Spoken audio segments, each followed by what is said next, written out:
오늘 우리에게 주시는 하나님 말씀 호세아서 9장입니다. 1절부터 17절까지 한 절씩 교독하겠습니다. 이스라엘아, 너는 이방 사람처럼 기뻐 뛰놀지 말라. 내가 음행하여 내 하나님을 떠나고 각 타작마당에서 음행의 값을 좋아하였느니라. 타작마당이나 술틀이 그들을 기르지 못할 것이며 새 포도주도 떨어질 것이요, 그들은 여호와의 땅에 거주하지 못하며 에브라임은 애굽으로 다시 가고 아수르에서 더러운 것을 먹을 것이니라. 그들은 여호와께 포도주를 부어 드리지 못하며 여호와께서 기뻐하시는 바도 되지 못할 것이라. 그들의 재물은 애곡하는 자의 떡과 같아서 그것을 먹는 자는 더러워지나니 그들의 떡은 자기의 먹기에만 소용될 뿐이라. 여호와의 집에 드릴 것이 아님이니라. 너희는 명절날과 여호와의 절기의 날에 무엇을 하겠느냐?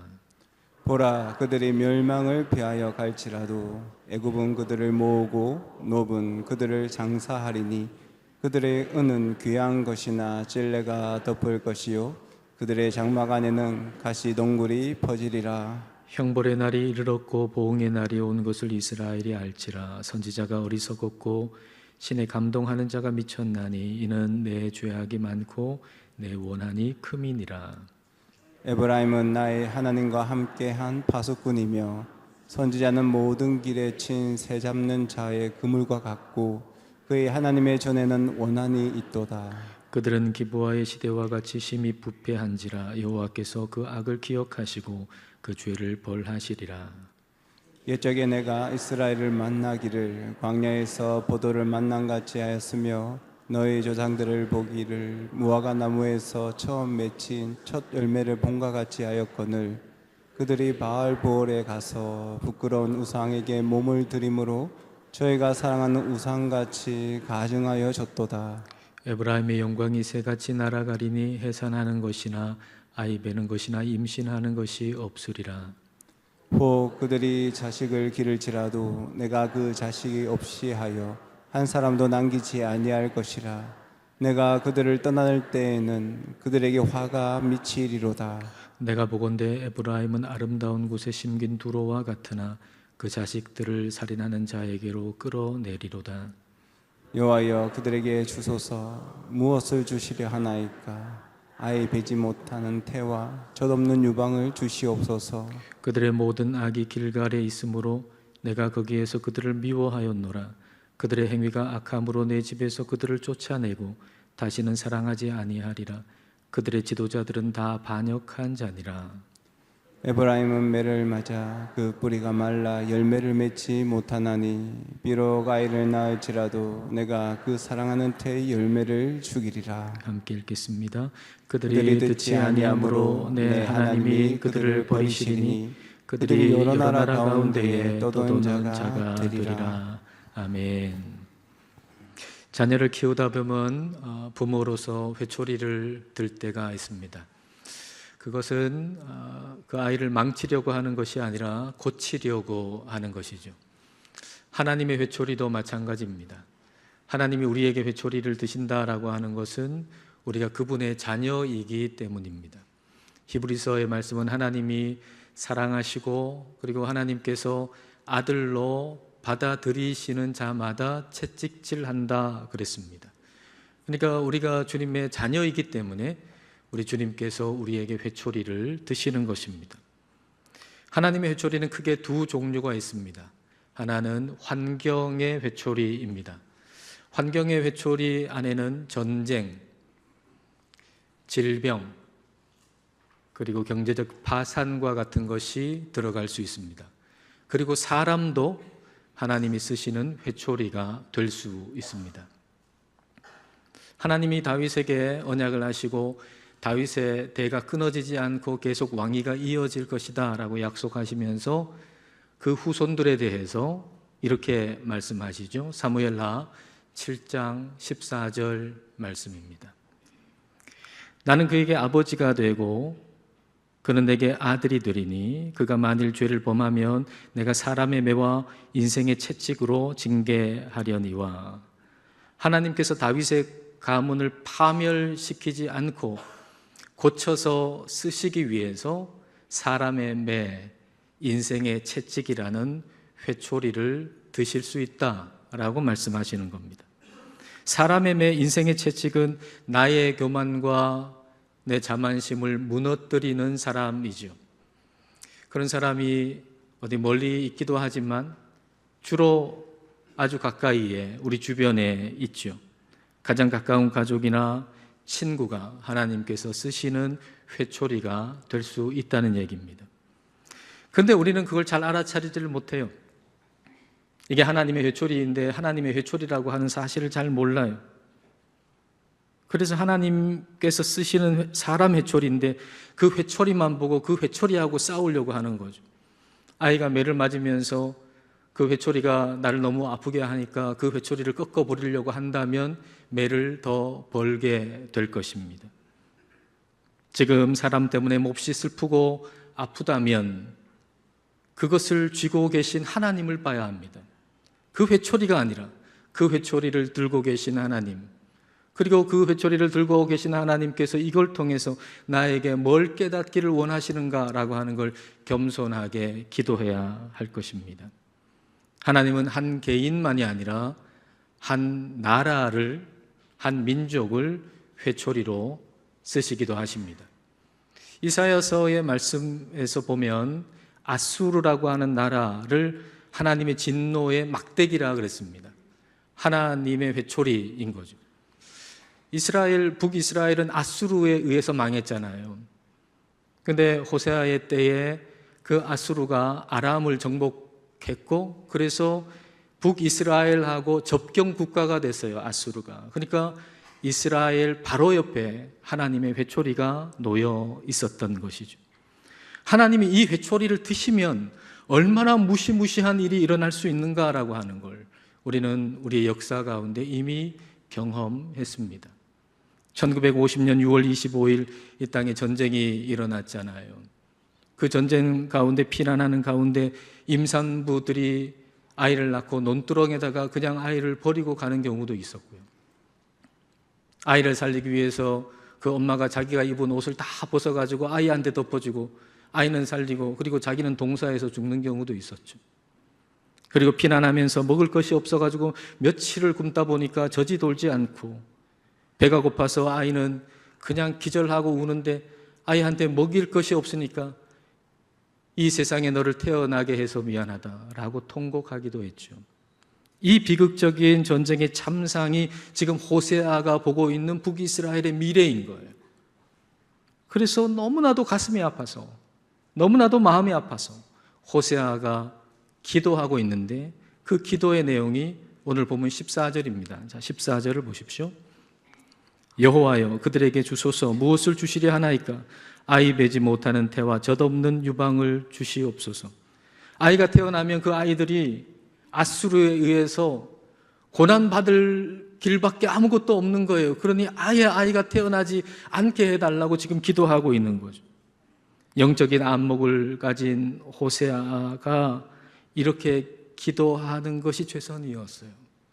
전쟁이 없게 해달라고 기도할 수 있는 선을 이미 이스라엘 백성이 넘었단 말이에요. 아니 어쩌다가 이스라엘 백성들이 지금 이 모습이 됐을까? 이 지경까지 가게 됐을까요? 자, 17절 말씀이 해답을 줍니다. 그들이 듣지 아니함으로 내 하나님이 그들을 버리시리니 그들이 여러 나라 가운데에 떠도는 자가 되리라. 그들이 듣지 않았어요. 여기서 우리는 환경의 회초리만이 아니라 또 하나의 회초리가 있는데 그 회초리가 바로 말씀의 회초리라고 하는 사실을 우리는 알게 되죠. 하나님은 우리에게 환경의 회초리를 드시기 전에 반드시 말씀의 회초리를 드십니다. 그런데 왜 우리는 하나님께서 말씀의 회초리를 들 때 그걸 듣지 않을까요? 그건 축복인데 말이죠. 우리에게 주시는 복 중에 복인데, 말씀의 회초리를 든다고 하는 것은 우리에게 주시는 복인데 왜 그때 말을 듣지 않을까요?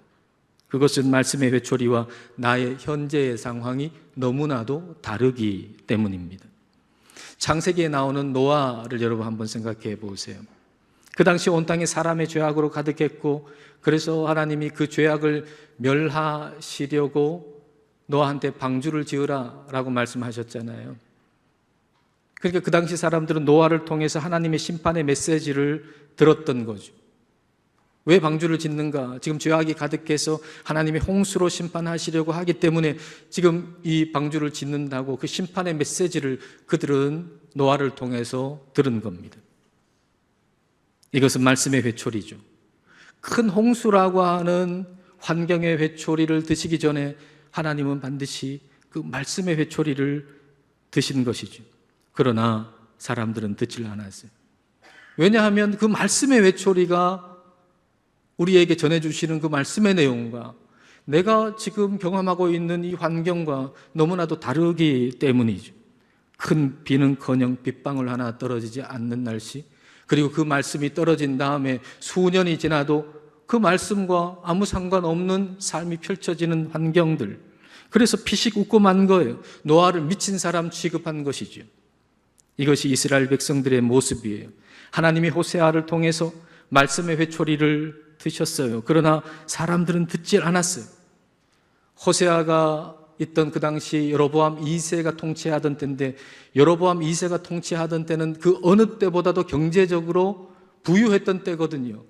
정치적으로 안정됐던 때거든요. 그러니까 북이스라엘 역사 가운데 여로보암 2세가 통치하던 때가 가장 전성기였단 말입니다. 그래서 그 말씀의 회초리가 너무 낯설고 너무 현실성이 없이 느껴진단 말이죠. 나와는 상관없는 말씀처럼 보이는 겁니다. 오늘 여기 있는 여러분 중에는 호세아서 9장 말씀을 읽을 때 그렇게 생각하시는 분이 계셨을 겁니다. 아, 오늘 말씀? 나하고는 상관없는 말씀 같네. 그러나 분명한 것은 호세아서 9장 말씀을 우리 하나님 오늘 나누게 하신 것, 우리에게 주신 것은 우연이 아닙니다. 저와 여러분에게 꼭 필요하기 때문에 이 말씀을 주시는 것입니다. 하나님께서는 호세아 9장이라고 하는 말씀의 회초리를 드셔서 우리에게 복을 주시려고 하는 것입니다. 복 있는 사람은 말씀의 회초리를 기쁘게 받는 사람입니다. 하나님 호세아를 통해서 지금 돈 많이 벌고 성공해가지고 좋아하는, 기뻐하고 있는 이스라엘 백성들에게 말씀하십니다. 자, 1절 말씀 다 같이 한번 읽겠습니다. 이스라엘아, 너는 이방 사람처럼 기뻐 뛰놀지 말라.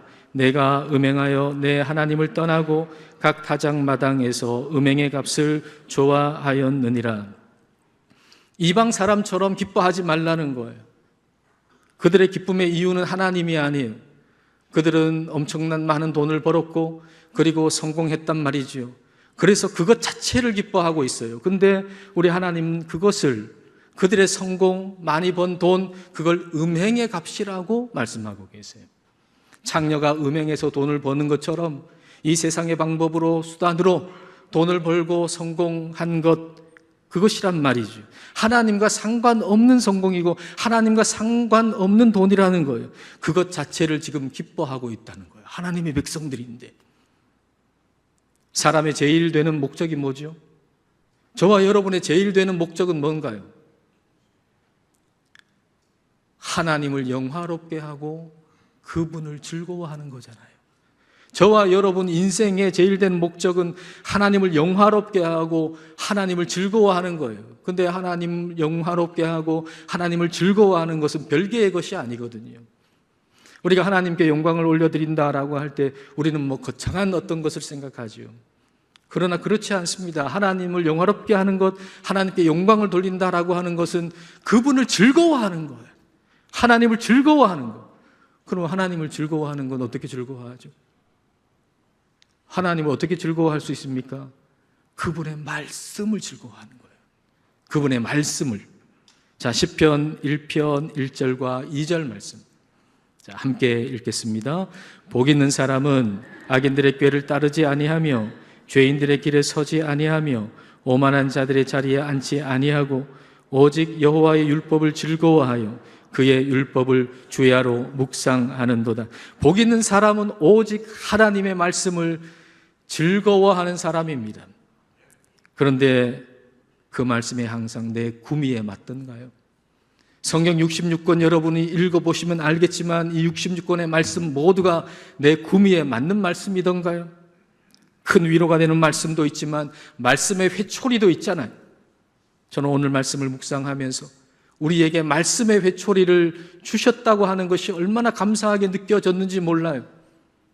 이 말씀의 회초리가 없다면 우리는 교만해져서 하나님을 두려워할 줄도 모르고 하나님을 경외할 줄도 모르고 우리의 마음이 계속 교만해져서 그래서 무시무시한 환경에 회초리를 맞을 수밖에 없는 환경으로 계속해서 치닫게 될 수밖에 없는 겁니다.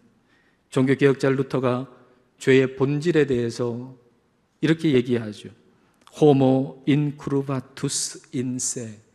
이 말은 무슨 말인가 하면 자기 자신을 향해서 굽어져 있는 사람이라는 거예요. 사람은 어떤 존재인가? 죄인인데 그 죄인을 어떻게 표현할 것인가? 죄인은 자기 자신을 향해서 굽어져 있는 사람이라는 거죠. 죄의 특징은 자기중심성이에요. 죄는 하나님을 향해서 펴지를 못하고 자기를 향해서 계속 굽어져가는 병, 이게 바로 죄입니다. 내가 좋아하고 내가 즐거워하는 것만 찾는 거죠. 유튜브 알고리즘 있잖아요. 우리가 유튜브에서 뭔가 영상 하나 검색해서 보면 그 다음에 계속 연관되는 게 비슷한 게 계속 뜨지 않습니까? 그 유튜브 알고리즘은 우리로 하여금 그 유튜브 영상에 계속해서 매여 있게 만드는 거죠. 어떤 내용을 보면 계속 나와요. 내가 좋아하는 영상 계속 나와요. 더 많이 시청하게 만들고 그 성향이 더 굳어지게 만드는 것이죠. 이처럼 죄의 알고리즘이 저와 여러분 안에 작동하고 있다는 겁니다. 저와 여러분 안에 죄의 알고리즘이 지금 작동하고 있다는 거예요.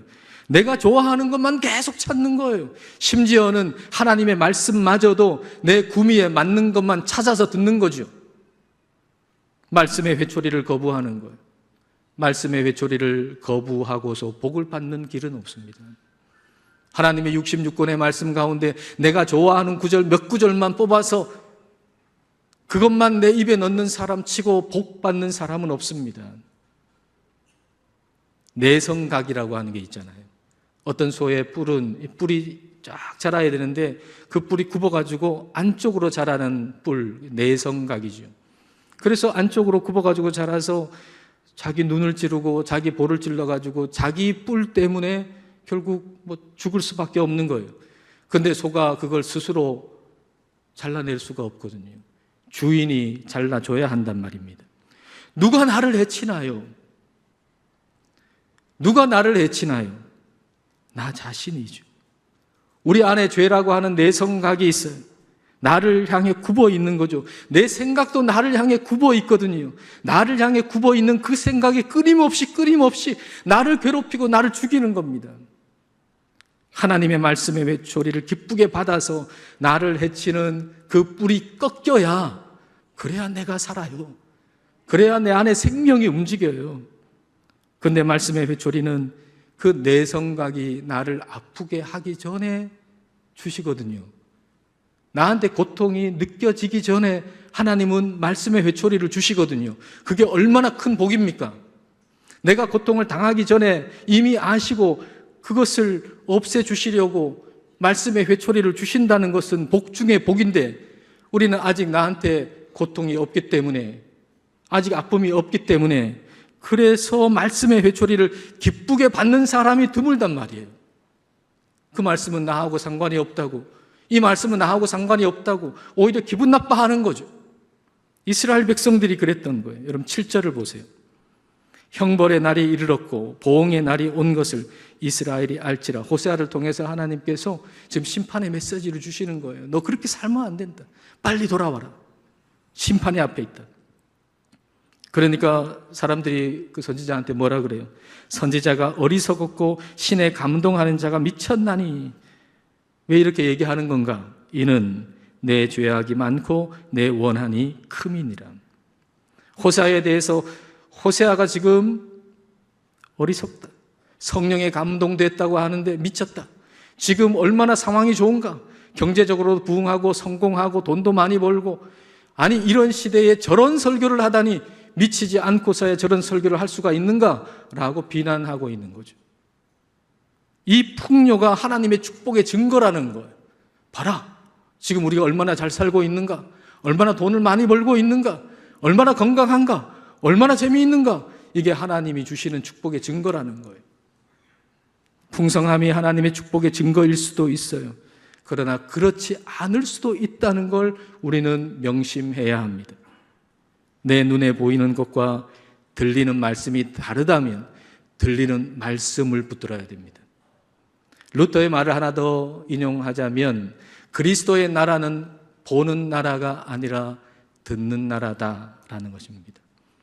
그리스도의 나라는 보는 나라가 아니라 듣는 나라다. 여러분, 중세 로마 카톨릭이 얼마나 화려했습니까? 그 화려함 자체잖아요. 성 베드로 성당에 여러분 가보신 분은 아시겠지만 그 화려함에 압도당하잖아요. 그 앞에 가면은 건물이 얼마나 화려한지 그 안에는 화려하게 만들어진 성상, 성화가 가득하잖아요. 그래서 어떤 착각이 들어요? 하나님의 영광이 이곳에 가득하구나. 그런 착각이 드는 거죠. 눈으로 보는 것으로 인해서 영적 실상을 알지 못하는 거예요. 눈에 보이는 그게 사실은 가짜 진단서인데 말이에요. 내 안에는 지금 병들었어요. 영적으로 병들어 있어요. 근데 가짜 진단서는 매우 건강함이라고 돼 있단 말이죠. 그것 때문에 속는 거예요. 하나님의 말씀의 외초리를 받으려고 하지 않는 거죠. 그리스도의 나라는 보는 나라가 아니라 듣는 나라입니다. 누가 그리스도의 나라의 백성인가? 누가 하나님 나라의 백성인가? 바로 그리스도의 말씀을 듣는 사람이라는 거예요. 듣는다는 것은 순종한다는 거예요. 하나님의 말씀을 듣고 순종한다는 거죠. 누가 하나님 나라의 백성인가? 하나님의 말씀을 듣고 순종하는 자, 그가 바로 하나님 나라 백성이라는 거죠. 하나님의 말씀의 회초리를 기쁘게 받고 순종하는 사람이 바로 하나님 나라 백성이라는 거예요. 자, 10절 말씀을 보십시다. 옛적에 내가 이스라엘을 만나기를 광야에서 포도를 만남같이 하였으며 너희 조상들을 보기를 무화과 나무에서 처음 맺힌 첫 열매를 봄같이 하였거늘 그들이 바알부올에 가서 부끄러운 우상에게 몸을 들이므로 저희가 사랑하는 우상같이 가증하여 졌도다. 하나님께서 이스라엘과의 그 첫사랑을 지금 생각하고 계시잖아요. 이스라엘 백성, 하나님의 백성들은 마치 그 광야의 포도 열매 같았고 무화과 나무가 맺어질 때에 그 첫 번째 열매와 같았다는 거예요. 이스라엘 백성들의 존재로 인해서 하나님이 가지셨던 그 기쁨, 첫사랑의 기쁨을 지금 하나님께서 말씀하시는 거죠. 그러나 지금 이스라엘은 첫사랑을 버리고 하나님과 멀어져도 너무 많이 멀어져 있는 것입니다. 말씀의 회초리가 더 이상 통하지 않아서 환경의 회초리를 들 수밖에 없는 상황에 처해 있는 것입니다. 우리는 말씀의 회초리를 기쁘게 받고 처음 사랑을 회복해야 합니다. 처음 사랑을 어떻게 회복합니까? 에베소 교회를 향한 우리 주님의 말씀을 한번 보십시다. 요한계시록 2장 4절과 5절입니다. 그러나 너를 책망할 것이 있나니 너희 처음 사랑을 버렸느니라.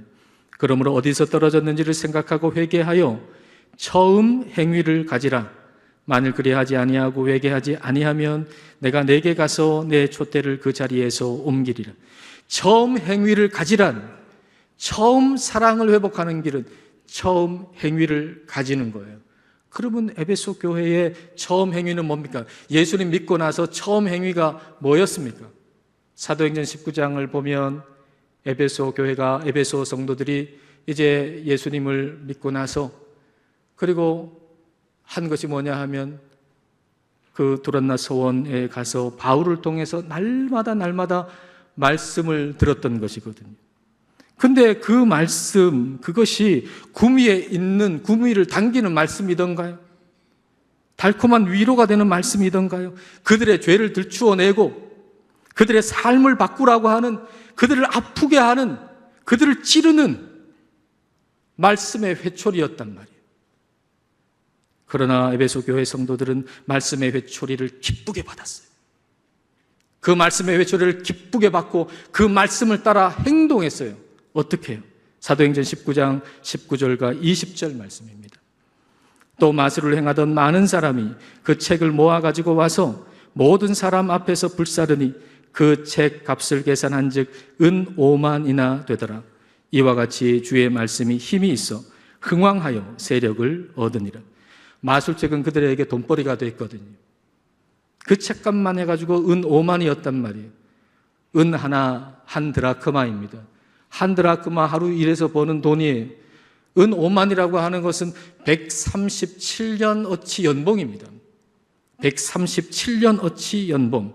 그러나 그들은 말씀을 들었어요. 그래서 그 책이 우리에게 돈을 벌어주는 것이긴 하지만 하나님을 기쁘게 해드리지 못한다는 사실을 알고 그것을 배설물처럼 여기고 다 태워버린 겁니다. 이게 에베소 교회의 처음 사랑이었고 처음 행위였습니다. 하나님의 말씀의 외조리를 기쁘게 받고 그 말씀을 따라서 행동했던 것이죠. 오늘 호세아서의 말씀은 저와 여러분에게 주시는 하나님의 말씀의 회초리입니다. 우리를 하나님의 자녀로 사랑하사 말씀의 회초리를 주신 것을 감사하십시다. 그리고 말씀의 회초리를 기쁘게 받는 복 있는 사람 되시기를 주님의 이름으로 축복합니다. 기도하시겠습니다. 이 시간 우리 기도하실 때 말씀의 회초리를 기쁘게 받는 복 있는 사람 되게 해달라고 이 시간 함께 기도하시겠습니다.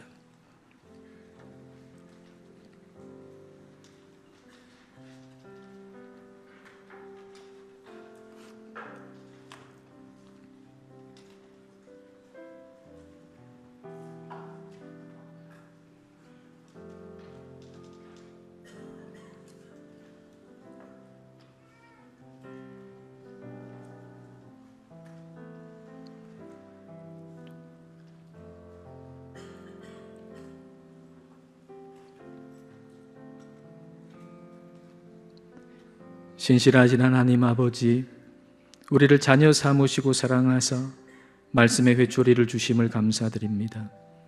때로 우리들은 우리의 눈에 보이는 풍요로 인해서 영적 안전도 보장받은 것처럼 생각하곤 합니다. 그리고 하나님의 말씀의 회초리를 낯설고 현실성이 없는 것으로 여기며 무시하기도 합니다.